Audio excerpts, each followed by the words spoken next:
Uh, Hello, everyone. My name is Quinn Doherty.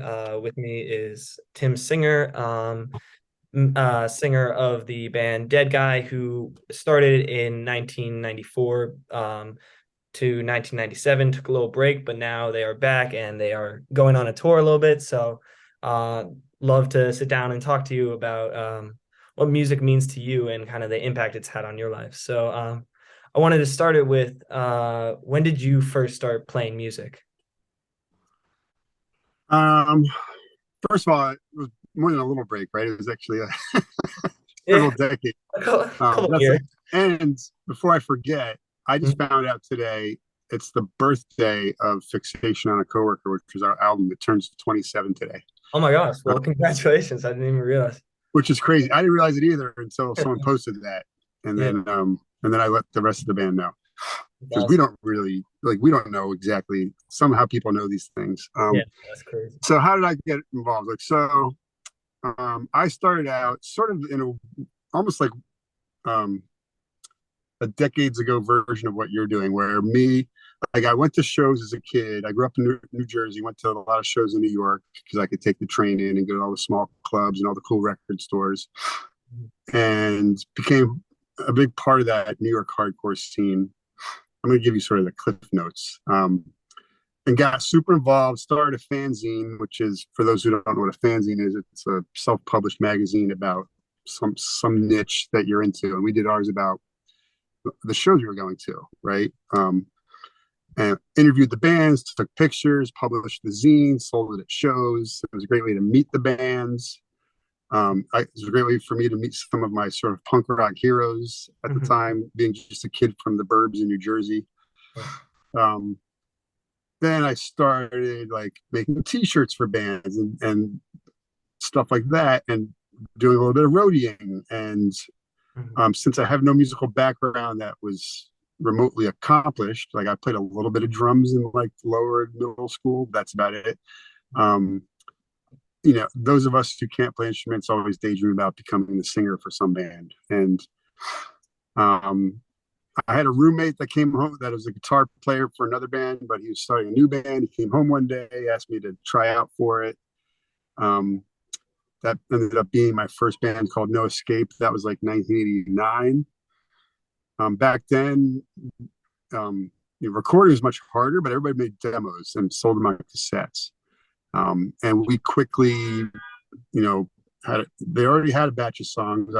I already had a ton of lyrics, and me and the guitar player lived together, so I figured out how to put lyrics over music because education on the fly. I mean, I think we played our first show within 2 months of our first practice, that kind of stuff.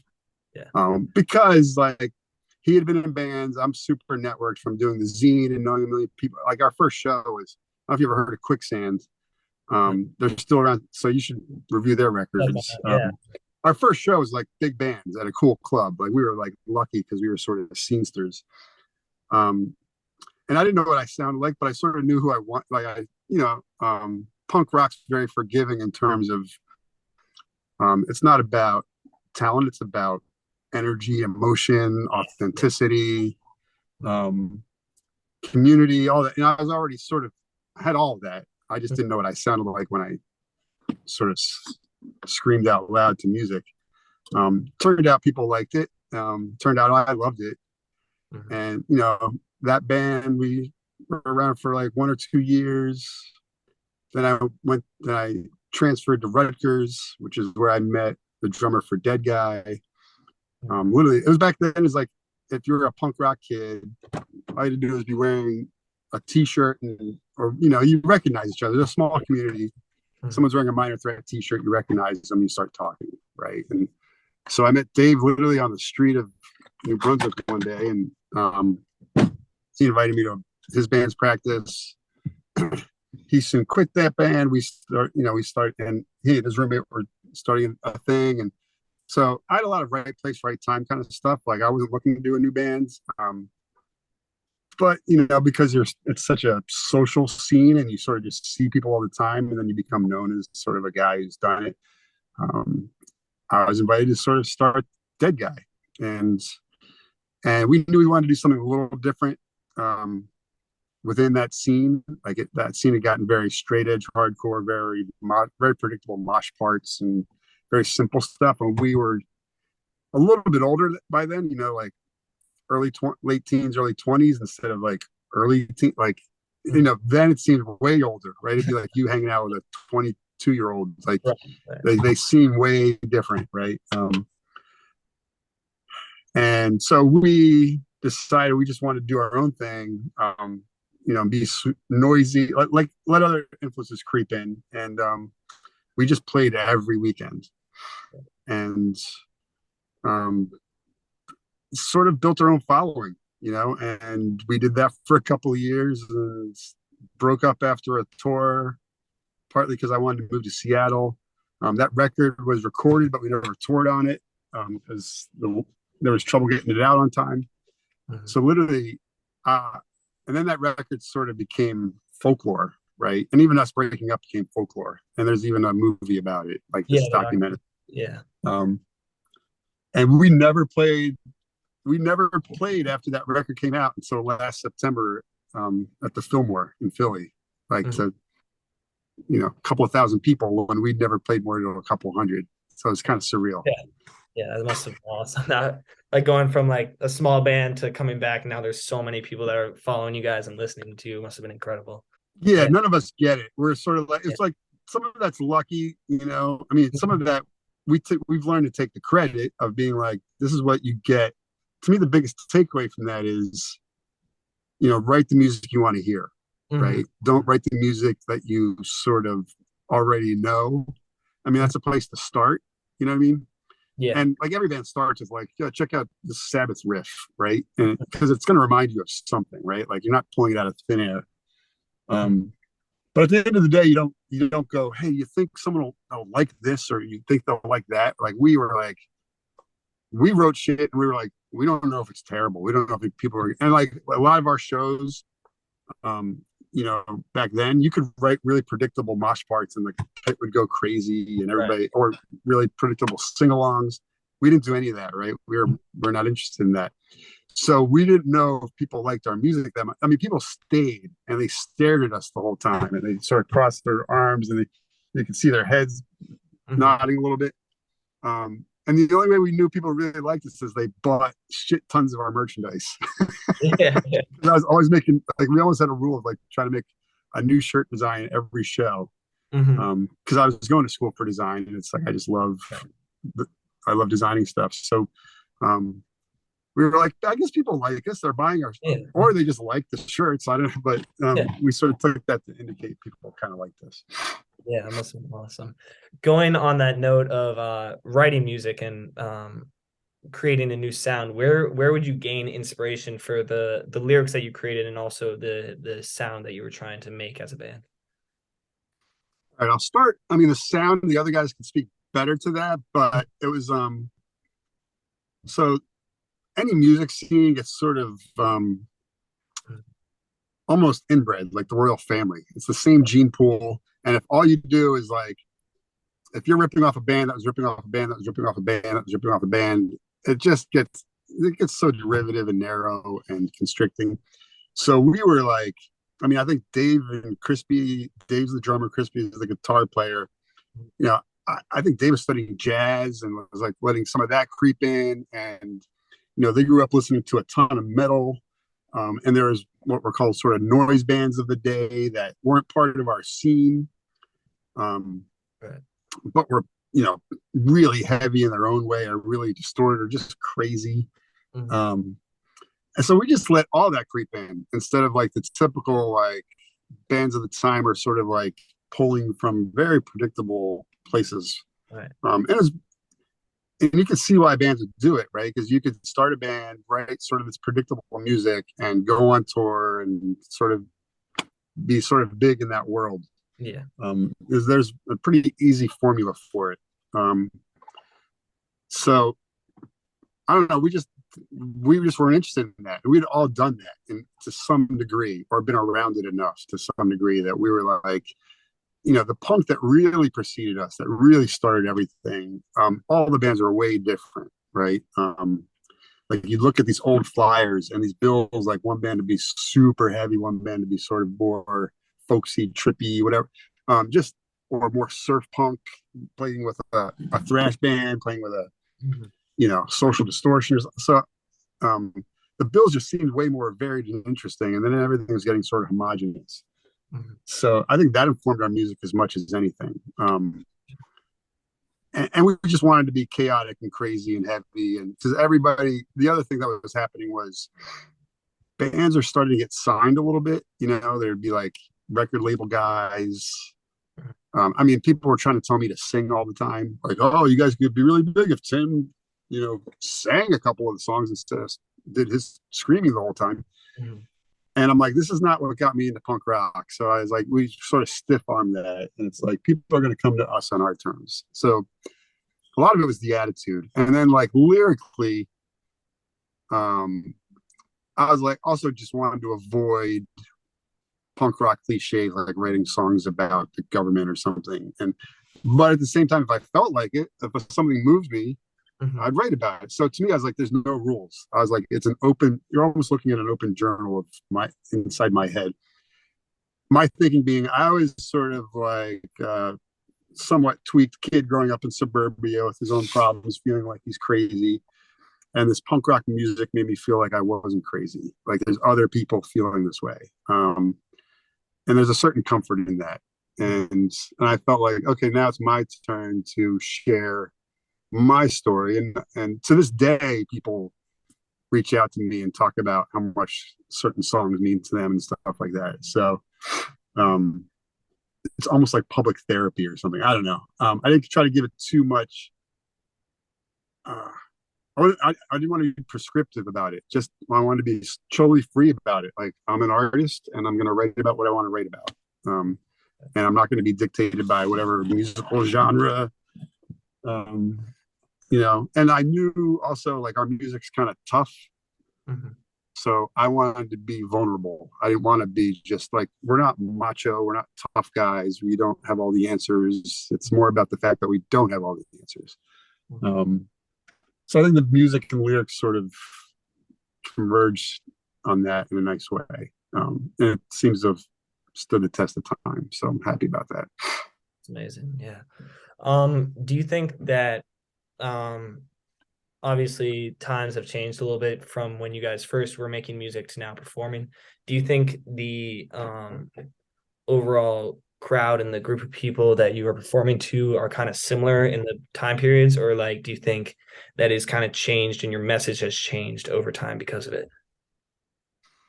Um, I mean, it's funny because, like, yeah, playing these songs 25 years later, it puts them in a new context.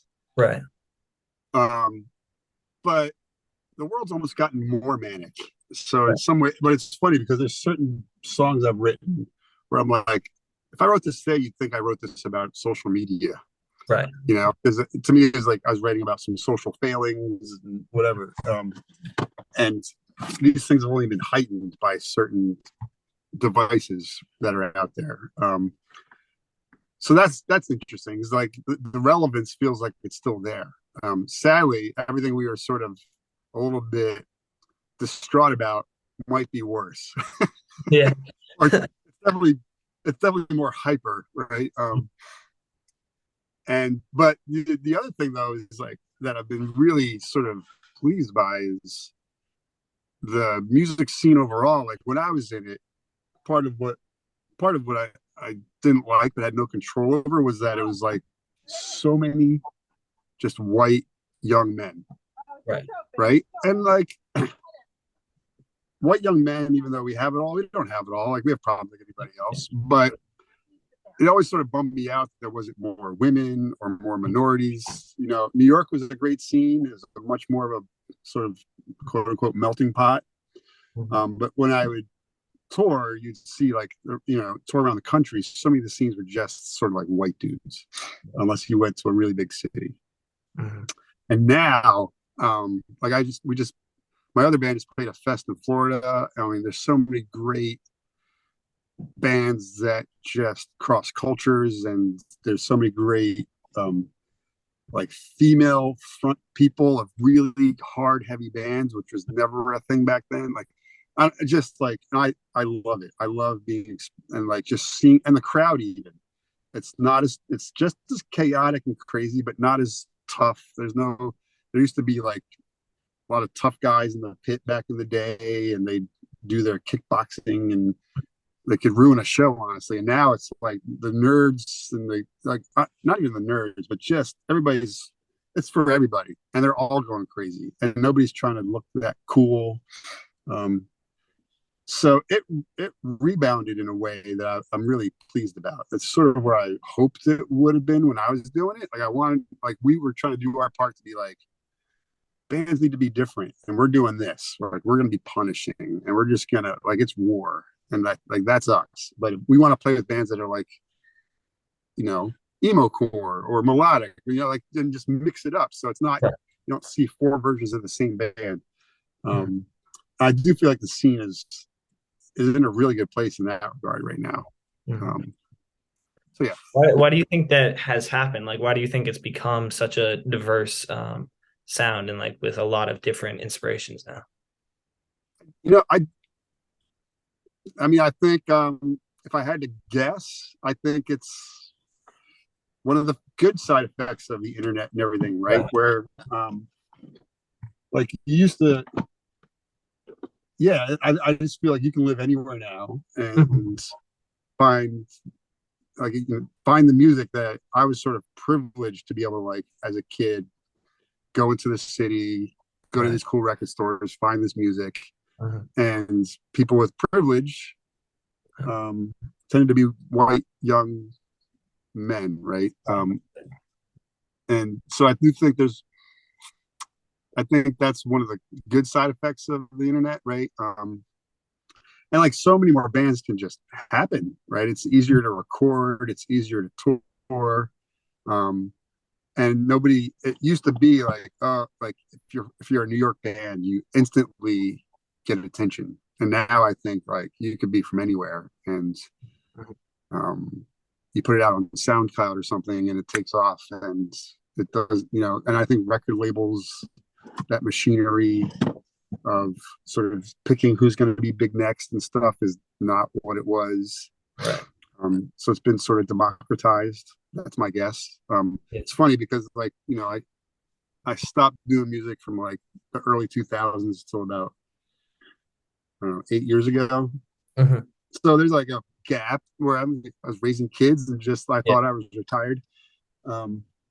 So there's a gap in my knowledge where this cool shit happens. Where I'm like, and like now it's funny because me and the old heads like myself were like, check out this band from some such and such place. Holy shit, and it's cool. Like we're all excited. Like we're all happy that it's like it exists and it's thriving and it's sort of like I don't even feel like we passed the torch. I feel like they grabbed it and ran with it. It's amazing. I agree. I feel like social media and like just the internet is giving a lot of new bands and new people opportunities to get their music out there in a lot faster of a way. But with that being said, also, do you think it's kind of changed the way music is created now? Like with platforms like Instagram and TikTok, where the band or a musician is getting about 5 to 15 seconds to kind of show the viewer what they have. Do you think it's like kind of redefined how people make music from being like a long song to kind of like this one Absolutely art? Yeah, I think more so outside of like my niche of the world musically, luckily. But definitely I've recorded, a friend of mine owns a recording studio in Philly and like he's recorded some of these YouTube stars or whatever. And he's like, and they've never played live. He's like, so like we can't relate to that. We used to like write a song, go play a show, and like you find out what songs work and what songs don't. Like there's because there's that's the last element really of finding out like how to fine tune a song. It's not crowdsourcing like, oh, we got to write what people like, but you sort of go, oh, that didn't really have the energy we thought it had or whatever. And then definitely like with it's got to be such a length and all that kind of stuff. It's a weird yeah, it's a weird Just like phenomenon that yeah, I'm not that interested in. You know what I mean? Like, and I no, hope it's not a long lasting thing. Like, mhm, 'cause I can't stand, it's, I don't know, when people kind of go, it's like with anything creative where someone's like, oh, you got to do it this way so people will click. And I'm like, right, right. all right, but like clicking doesn't mean it's good, right? Like, um, it's such a simplistic way of measuring success, right? Right. Like it got so many plays, but it's like, They but if that's actually, all a gimmick, and it's just sort of at the end of the day not interesting to me, mhm, right? Like writing stuff for algorithms or for boardrooms where people make decisions about the length of things. right. It's just not. Yeah, so I think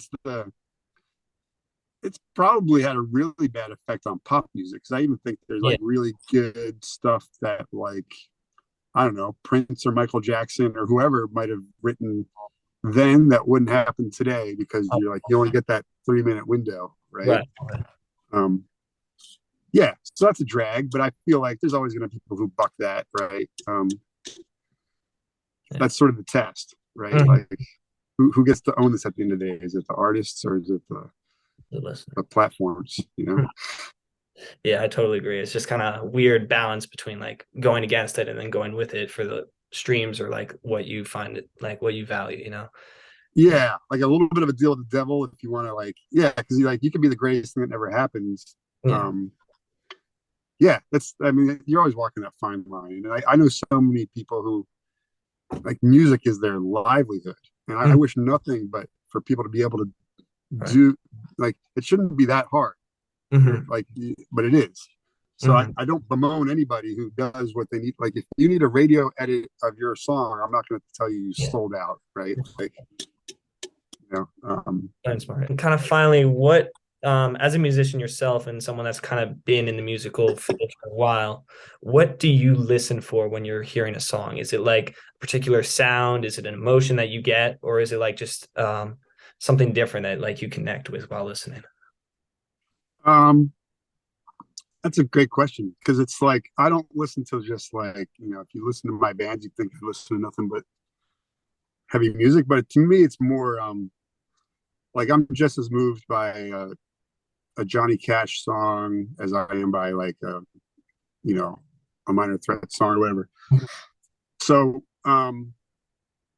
I personally like a little bit of sadness, angst. I don't know, authentic mood, right? I'm not really drawn to upbeat, happy music that much, but uh, like yeah, I'm not listening for like like to me, it's more visceral, right? Um, and I sort of need to think the band or the artist is like for real.